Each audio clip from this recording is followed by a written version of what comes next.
Podcast. Lo mejor está por escuchar. Falleció este lunes en Madrid a la edad de 75 años, víctima de una larga y penosa enfermedad. Pamplona se suma a la lucha contra una enfermedad incurable para cronificarla o curarla. Acudió al hospital y le detectaron una enfermedad terminal. Sufre una grave enfermedad a los 63 años. Pacientes con cáncer. Padeció cáncer. Con más casos de cáncer que están relacionadas con el cáncer. Con más casos de cáncer. Pasado un cáncer. La enfermedad del cáncer. Básicamente un cáncer. El Día Mundial del Cáncer. Cáncer. El cáncer se habla.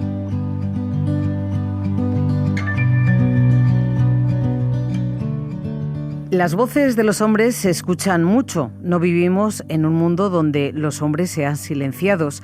Y sin embargo, a la hora de hablar de cáncer, es más fácil hacerlo con mujeres y escuchar a mujeres hablar de ello. Sí, hoy vamos a hablar de emociones, vulnerabilidad y roles de género. Y no solo del hombre que vive el cáncer en su cuerpo, sino también del que cuida, del que acompaña, del que sostiene. Episodio 2.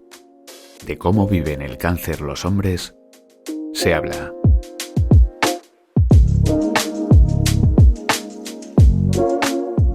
El dato es claro, 3 de cada 4 personas que piden ayuda psicológica a la Asociación Española contra el Cáncer son mujeres.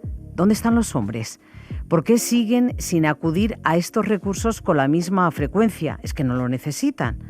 ¿O es que tal vez no se sienten con el permiso de pedir ayuda? Hoy nos acompaña Miguel Trujillo, psicólogo de la Asociación Española contra el Cáncer, para reflexionar sobre esto y contarnos cómo están trabajando desde la asociación para romper estos silencios. Bienvenido, Miguel. Hola, ¿qué hay, María? Gracias.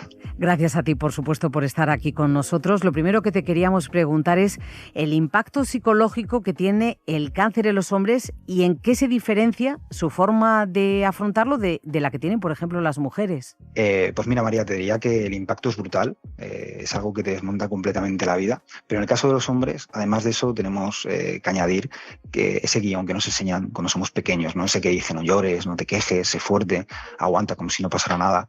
¿Y qué es lo que suele pasar? Pues que muchos hombres lo cumplen a rajatabla, ¿no? Y diría que hasta que revientan. En cambio, las mujeres suelen hablar más, se permiten llorar, compartir, pero los hombres tendemos a tragárnoslo todo y eso no es fortaleza, eso más bien es una bomba de relojería. En consulta vemos a muchísimos hombres llegar a ese límite cuando esa ansiedad, el insomnio o el miedo ya les han dado varios avisos y entonces ya no pueden más. Esto, claro, evidentemente lo habéis constatado, pero ¿por qué crees que a los hombres les cuesta más pedir ayuda psicológica ante un diagnóstico oncológico? ¿Qué barreras culturales o personales, un poco decías, la familia, la educación está detrás de este gesto de no pedir ayuda? Pues mira, María, porque nos han vendido la moto de que pedir ayuda es de débiles, como si ir al psicólogo fuera un acto de tirar la toalla y no una responsabilidad con uno mismo. A los hombres se nos ha entrenado para resolver, no para hablar de lo que sentimos. Entonces, claro, cuando la vida nos da un golpe, como es el cáncer, pues intentamos hacer como si nada, solo que no es nada. Es un tsunami. Entonces, tratar de aguantarlo sin moverse pues no suele ser un buen plan y, de hecho, no suele salir muy bien. Es algo que vemos cada día en la asociación. De hecho, también comprobamos que vienen muchas más mujeres que hombres, pero no porque ellas sufran más, sino porque se permiten buscar apoyo antes. Nosotros desde la asociación lo que hacemos es hablarles de herramientas y de cosas concretas, ¿no? Porque decirles un mensaje del tipo ven a hablar de emociones no suele funcionar normalmente, ¿no? Es decir, es un mensaje que tenemos que traducir. Y las consecuencias, por ejemplo, de este silencio emocional en el proceso de adaptación a la enfermedad y en su calidad de vida, ¿cuáles son? Pues cabe decir que el silencio no es neutral, ¿no? Es decir, el silencio no solo pesa, sino que diría que ahoga, ¿no? Es decir, cuando uno se guarda todo lo que le pasa, pues aunque por fuera parece que todo va bien, pero por dentro la cosa se va desgastando muy poco a poco, hasta que ya no puedes sostenerlo, entonces es algo que pesa demasiado. Y es cuando el cuerpo empieza a hablar, duermes mal, sientes molestias, te cuesta respirar. En consulta hemos visto a muchos hombres que han aguantado tanto que cuando por fin se han permitido legitimar esas emociones o verbalizar su miedo, pues se les caen las lágrimas, ¿no? Sin entender casi por qué, y porque era eso o reventar. Entonces, la conclusión que solemos sacar es que lo emocional no va a desaparecer porque lo niegues o mires a otro lado, ¿no? Sino más bien solo se esconde hasta que finalmente te pasa factura. Y luego hablamos, por ejemplo, de determinados cánceres asociados, entre comillas, a la masculinidad. Estoy hablando, por ejemplo, del cáncer de próstata o del cáncer de pulmón. ¿Cómo abordáis desde la psicología aspectos como la masculinidad, la imagen corporal o la pérdida de autonomía? Pues te diría que esto es un tema bastante delicado porque creo que va al núcleo. Es decir, cuando se pierde fuerza, deseo sexual o autonomía, es muy fácil dejar de sentirse uno mismo. Los hombres podemos percibirnos menos válidos, menos hombres, ¿no? Como si un cuerpo que se siente roto nos roba nuestro lugar en el mundo. Entonces, desde la psicología no intentamos tanto devolverles lo que han perdido, porque eso no siempre se puede, desgraciadamente, pero lo que sí hacemos es ayudarles a construir algo nuevo, es decir, una identidad más real, más conectada con lo que sí está, con lo que queda, y te diría por mi experiencia que muchas veces eso que queda es mucho más auténtico que la versión anterior. Mira, hemos hablado del hombre que tiene cáncer, pero vamos a hablar un poco ahora de la figura del hombre cuidador, algo de lo que también se habla poquísimo.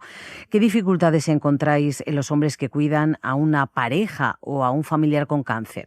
Pues te diría que el hombre cuidador es el gran olvidado. Es decir, todo el foco suele estar obviamente en el paciente, pero nadie le pregunta a ese hombre, o le preguntan más bien poco, ese hombre que está 24/7 cuidando, resolviendo, acompañando, cómo está él, ¿no? Y podemos asegurar que muchos no están bien. De hecho, vienen a consulta cuando ya no pueden más, cuando ya se han olvidado de sí mismos casi por completo, ¿no? Como si pedir un rato para respirar pues fuera un lujo, y no lo es, ¿no? Es decir, como suelo decir en sesión, cuidar también es aprender a dejarse cuidar. ¿Y qué razón tenías cuando dices es el cuidador olvidado? Porque la verdad que siempre en este sentido, como los cuidados normalmente recaen en las mujeres, bueno, pues es a las mujeres a las que también se les agradece ese papel, y a veces se olvida el cuidado de los hombres. ¿Qué estrategias ponéis en marcha desde la asociación para involucrar más a los hombres en los servicios de apoyo psicológico? ¿Cómo conseguís romper esa primera resistencia? Pues básicamente lo que hacemos es que les hablamos en su idioma, es decir, nada de mensajes del tipo vamos a trabajar las emociones desde la vulnerabilidad, ¿no? Es decir, algo, más bien les decimos algo más concreto, ¿no? En plan, esto va de herramientas, ¿no? Para afrontar lo que está pasando. Y ahí ya empiezan a escuchar, o al menos empiezan más a prestar esa atención. Es por ello que ofrecemos lo que son espacios prácticos del tipo cómo retomar el trabajo, cómo manejar el estrés, cómo dormir mejor cuando no puedes parar de pensar, o bien cosas del estilo, pero nada abstracto, es decir, todo muy concreto. Porque hemos ido viendo con el tiempo que lo concreto va enganchando mucho más que lo difuso. Por otro lado, también utilizamos algo que creo que es muy potente, que es la experiencia de otros hombres. Es decir, escuchar a alguien decir, pues yo tampoco quería venir, pero me ayudó. Pues vale mucho más que 1000 folletos y campañas de publicidad que podamos hacer. Y eso hace pues que se vean reflejados, y entonces como que comienza a abrirse esa puerta poco a poco. ¿Y qué actividades, Miguel, ofrecéis para ellos? ¿Cómo han funcionado en términos de participación, en resultados? Pues además del acompañamiento individual, ofrecemos lo que son grupos prácticos, talleres específicos, como decía antes, y luego actividades como ejercicio físico, incluso asesoramiento nutricional, ¿no? Porque entendemos la importancia de esa conexión mente-cuerpo. Ofrecemos actividades que les ayuden sobre todo a sentir un poco más de control, ¿no? Y no a sentirse tanto a la deriva, ¿no? El cómo retomar el trabajo, cómo convivir con los cambios en el cuerpo, cómo gestionar el día a día sin desbordarse. Y sobre todo algo muy importante, que es que también hablamos de sexualidad, y lo hacemos sin rodeos, ¿no? Es decir, porque hablar de sexo entendemos que también es hablar de salud. Y lo mejor de todo esto es que cuando vienen repiten, ¿no? Porque ellos van descubriendo, ¿no? Que esto no va de ponerse con el típico ponerse a llorar delante de un desconocido, sino va de estar mejor. Y van descubriendo de esa manera, muy poco a poco, pues que tienen un lugar donde uno puede recomponerse sin la necesidad de desmontarse del todo.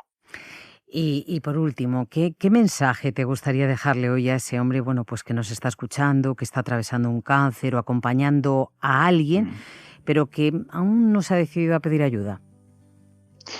Pues principalmente le diría que pedir ayuda no es una rendición, ¿no? Que es más bien una decisión, que es dejar de seguir fingiendo que puedes con todo cuando por dentro pues no puedes, estás agotado.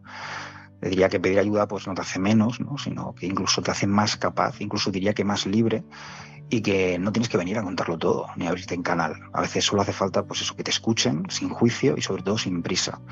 Y que lo hagas en un espacio como el que ofrecemos, donde nadie te va a decir ni lo que tienes que sentir ni cómo sentirlo. Entonces, si un día deciden probar, pues aquí estamos. Pues Miguel, lo dicho, muchísimas gracias por acompañarnos. Un saludo grande. A ti, muchas gracias. Gracias por escucharnos. Os esperamos en el próximo episodio del Cáncer se habla, y recordad, La Asociación Española contra el Cáncer ofrece atención gratuita las 24 horas al día, 365 días al año, en el teléfono 900 100 036. Sus especialistas están disponibles tanto para ayudar a las personas con cáncer como a sus familiares. Toda la información también disponible en contralcáncer.es. Hasta pronto.